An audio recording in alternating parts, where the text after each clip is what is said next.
1983 में कुछ गोताखोर अरब सागर में कूद पड़े। वे समुद्र की गहराई में कुछ खोजने जा रहे थे। सतह से कई मील नीचे गहरे समुद्र में उन गोताखोरों को कुछ ऐसा मिला जिसने पूरी दुनिया को चौंका दिया। एक ऐसा बड़ा शहर जिसे देखकर लग रहा था मानो आज का कोई आधुनिक शहर समुद्र के नीचे बसा हो। ऊंची दीवारें, सड़कें, मूर्तियां, महल और एक सुनियोजित शहर समुद्र के नीचे देखकर सभी गोताखोर हैरान रह गए।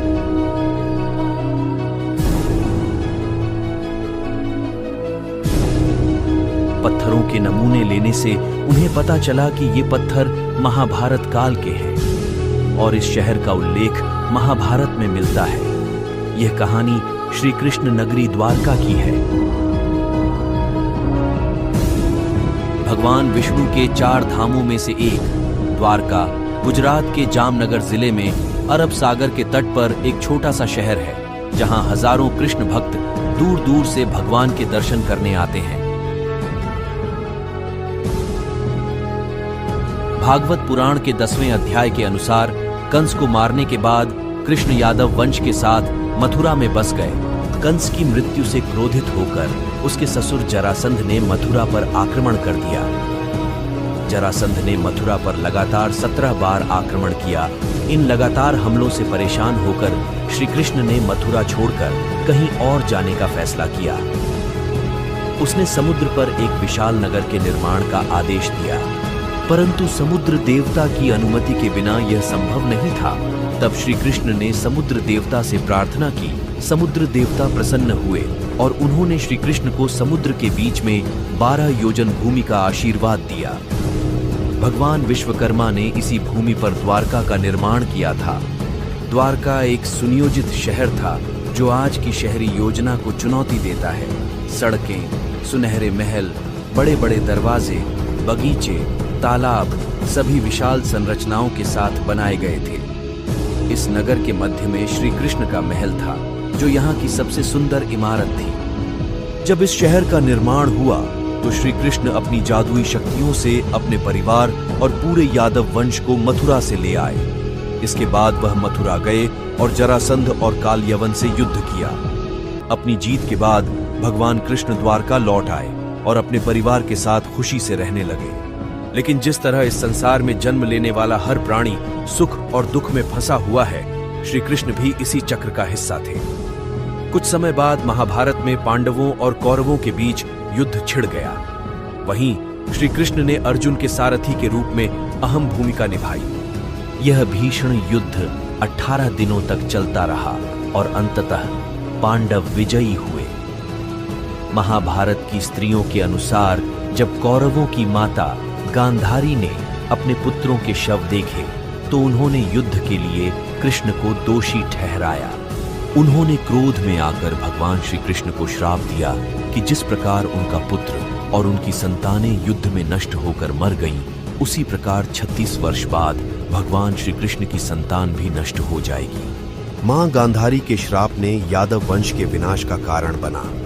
36 वर्ष के बाद कृष्ण की द्वारिका अरब सागर में विलीन हो गई। कई वर्षों तक द्वारका को एक कहानी और झूठ कहकर नजरअंदाज किया गया।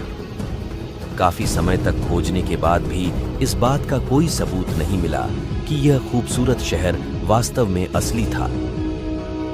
1930 में खुदाई शुरू हुई और बीट द्वारका में कई खंडहर पाए गए। 1963 में यहाँ पहली पुरातत्व खुदाई की गई, जहाँ कई प्राचीन कलाकृतियां और मूर्तियां मिली। उसके बाद 1983-1990 के बीच इस मिशन को पूरा करने के लिए एक अंडर वाटर पुरातत्वविद डॉक्टर एस.आर. राव और उनकी टीम आगे आई। कई दिनों तक पानी में खोजने के बाद उन्हें पानी के नीचे एक अद्भुत शहर के खंडहर मिले। ये खंडहर द्वारका की है। इसकी पुष्टि के लिए पुरातत्ववेत्ता ने पत्थर की कार्बन डेटिंग निकालने का निर्णय लिया। कार्बन डेटिंग एक ऐसी प्रक्रिया है जिसमें परीक्षण के माध्यम से चट्टान की संभावित आयु निर्धारित की जाती है। इन पत्थरों की कार्बन डेटिंग के बाद पता चला कि इन पत्थरों का उस समय से गहरा संबंध है, लेकिन पत्थरी किसी भी उम्र की हो सकती है, तो इसे पुख्ता सबूत कैसे माना जा सकता है? और इसीलिए पुरातत्वविदों ने समुद्र के नीचे इस शहर के क्षेत्र को मापना शुरू कर दिया। और आश्चर्य की बात यह है कि यह क्षेत्र 12 योजन का है, जो भागवत पुराण के अनुसार भगवान श्री कृष्ण द्वारा द्वारका के निर्माण के लिए दी गई जगह का माप था। इतना ही नहीं, यहाँ कई लंगर भी मिले हैं जो बताते हैं कि द्वारका एक ऐतिहासिक बंदरगाह था, जहां से भारत ने वर्षों तक अन्य देशों के साथ व्यापारिक संबंध स्थापित किए। पैसों की कमी के कारण यहाँ खुदाई का काम बंद हो गया, लेकिन 2007 में भारतीय पुरातत्व सर्वेक्षण ने इसे फिर से शुरू किया और ये खुदाई का काम आज भी जारी है। एक मत के अनुसार 3500 वर्ष पूर्व जिस भूमि पर द्वारका बसाई गई थी वह समुद्र की सतह पर थी, लेकिन समुद्र का जल स्तर बढ़ने के कारण भगवान कृष्ण की यह नगरी समुद्र में डूब गई। लेकिन फिर सवाल यह है कि समुद्र का स्तर धीरे धीरे बढ़ रहा है और महाभारत के महाप्रस्थानिक प्रकरण के अनुसार द्वारका के तटों पर टकराने वाली लहरों ने अर्जुन की आंखों के सामने एक पल में पूरी द्वारका को डुबो दिया। आज कई लोग महाभारत और रामायण, पृथ्वी पर भगवान विष्णु के अवतारों के जन्म और अन्य प्राचीन कहानियों को मिथक मानते हैं, लेकिन केवल द्वारका ही नहीं, ऐसी कई खोजें हैं जो न केवल हड़प्पा और मोहनजोदारो के दौरान बल्कि उससे हजारों साल पहले भी इस दुनिया में मानव अस्तित्व को साबित करती हैं। वीडियो पसंद आए तो लाइक और शेयर करें और हमें कमेंट में बताएं कि आप अन्य किन विषयों के बारे में जानना चाहते हैं। ऐसी और भी अनसुनी, अनकही और अनदेखी कहानियों के लिए हमारे चैनल को सब्सक्राइब करें।